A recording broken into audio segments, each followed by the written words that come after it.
Au 1, rue Jacques-le-Lorrain, quartier Saint-Georges de Périgueux, se trouve un avant-poste de la lutte contre les violences faites aux femmes.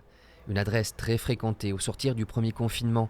Derrière la porte, une assistante sociale et une psychologue sont là pour écouter et pour aider.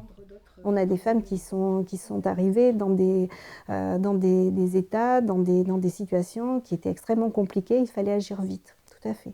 Est-ce que vous étiez en mesure, vous, à deux seulement, d'arriver à faire face à tout ça? Oui, on l'a fait. Les femmes reçues ici ne sont pas forcément orientées vers la police et la justice.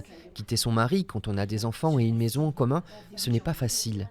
Le credo de l'île aux femmes, c'est de laisser à chacune le temps de trouver son chemin. L'idée, c'est surtout d'essayer de les faire se poser, s'interroger sur ce qu'elles vivent et arriver à trouver en fait en elles la solution, c'est-à-dire déjà la décision qu'elles souhaitent prendre. Parce qu'en fait, la première chose, elle est là, c'est qu'est-ce que ces femmes, selon ce qu'elles vivent, souhaitent décider à un moment. D'un point de vue pratique, l'île aux femmes peut fournir un taxi dans certaines situations, orienter vers un hébergement d'urgence ou plus surprenant, offrir des soins de beauté avec une socio-esthéticienne. Les personnes victimes de violences vont se protéger dans une carapace. Et le fait d'être accompagnées dans des soins va pouvoir libérer, va un petit peu briser cette carapace et la parole va pouvoir venir beaucoup plus facilement.